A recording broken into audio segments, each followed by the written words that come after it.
All right, ladies and gentlemen, so today I'm just going to do a bunch of problems. You're going to number them and copy them down for the assignment. No extra work besides following through this video and copying down every problem and all the work that I do. That's it. So hopefully it should be pretty user-friendly, and let's get at it. So this is the same thing as x minus 5 times x minus 5 times x minus 5, okay? Now, the directions say for each function determine the zeros, then state the multiplicity. Now, that's a new word right there for us, but I'll get into it in a second.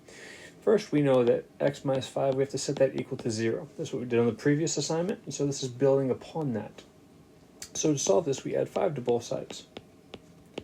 Get x equals 5, okay? Now, hopefully you see that we're going to get that 2 more times.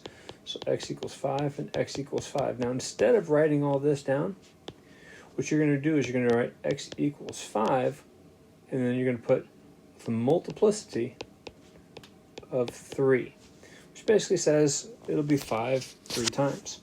So that's what multiplicity means. There are 3 of them, so that's right, you write multiplicity of 3. Now over here, we have 2 of these things we have to set equal to 0. So it's technically 3, because you have x minus 8 and you have x minus 8. But we know that we have x equals 0, that's one of our zeros. And then we would set x minus 8 equal to 0. So we add 8 to both sides, we get x equals 8, but since there are 2 of them, here we're going to put in multiplicity of 2. Okay, so the first 2 problems done. Now I'm not telling you how many there are because I don't even know, but I know I'm going to finish these up. Here we go. So real quickly, x minus 2 equals 0, x plus 7 equals 0, so add 2, minus 7, minus 7. So x equals 2, that's one of our zeros.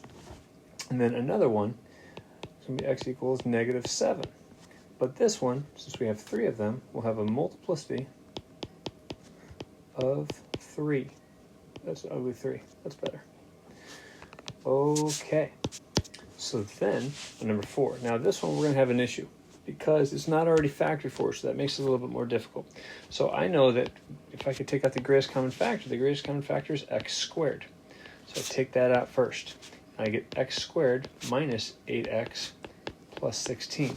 Now I have to factor it. Now I'm going to use the x method. What 2 numbers multiply to 16 and add up to a negative 8? You might be thinking 4 and 4, but you'd be wrong because they don't add up to a negative 8. If they're both negative, that's what's going to do it. So I'm going to recopy the x squared, and then I'm going to write x minus 4 and x minus 4. So this is the function that we have up here just factored. Now I have to figure out all the zeros. So I would set, this is actually the same thing as x times x, so x equals 0, but since there are 2 of them, we're going to have to put multiplicity of 2 for the x equals 0. Now over here, I do have 2 of these, otherwise known as x minus 4 quantity squared. So when I do x minus 4 equals 0 and solve that, you get x equals 4 with a multiplicity of 2 as well, since there are 2 of these as well. Okay, first 4 problems done. This one, similar. Now here, when we're seeing what they have in common, we can see they have an x, but they also have a 9. So when you factor the 9x out, you're basically dividing each of these by 9x. You get x squared minus 9. Okay, so now we have 9x, but then this is a difference of 2 squares right here.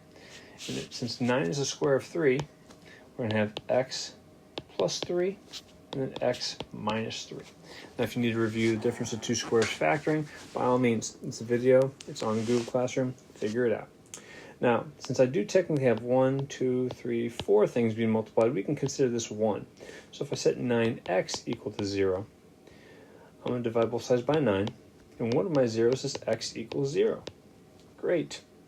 After that, you take x plus 3 equal to 0, you subtract 3 from both sides, we get x equals negative 3. Sorry about the pause, I had to make sure I knew what I was doing. And then x minus 3 is equal to 0, so we add 3 to both sides. We get x equals 3 as well. Now, I'm going to go ahead and erase some stuff. Those are all 3 zeros. Those are the 3 zeros I get, and there's no need for multiplicity because we had all 3 different zeros. Now, after this point, what I could have done is just taken this inside, x squared minus 9, set that equal to 0, added 9 to both sides, got x squared equaled 9, then square root of both sides. But you have to remember there's a positive and a negative 0 that comes out of this, so it would be x equals plus or minus 3. Just making sure you know that step. It's pretty important. All right, now it says write these in standard form. This is probably going to be the last one I can do on this video because this is going to take us a while. Okay, so standard form basically just means in descending order. So we have to multiply these three binomials. It's going to take a while, but here we go. I'm going to start with the first two in red, okay?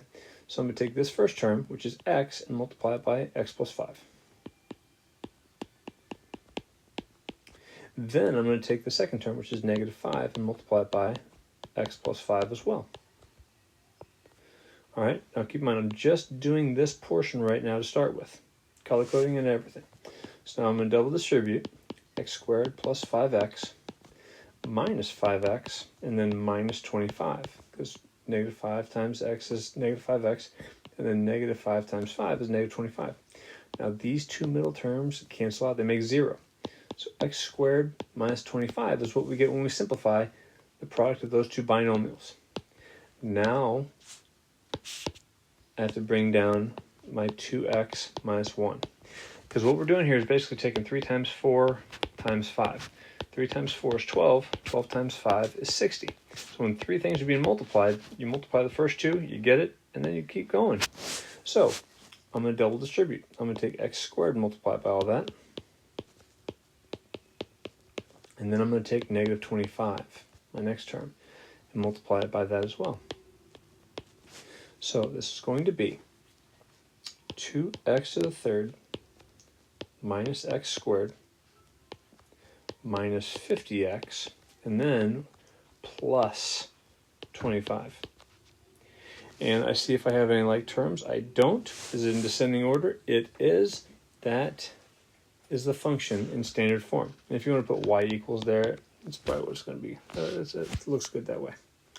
All right, I have time. I'm going to do one more. This one's going to be a little bit yuckier, if you will. So I'm going to go ahead and take these two and multiply them together first, because it's going to be a little weird. So x times 5 minus x, and then minus 3 times 5 minus x. So I get 5x minus x squared. Oh, that's not a plus. It's be minus 15. Minus 15, and then plus 3x. So I'm going to do a couple things. I'm going to go ahead and write it in descending order, and I'm going to combine like terms. So negative x squared, that gives me plus 8x, and then this is negative 15. So that's what I get. That's my product of these two binomials here and here. Now, what I have to do is bring this binomial down. So 2x plus 1 times that.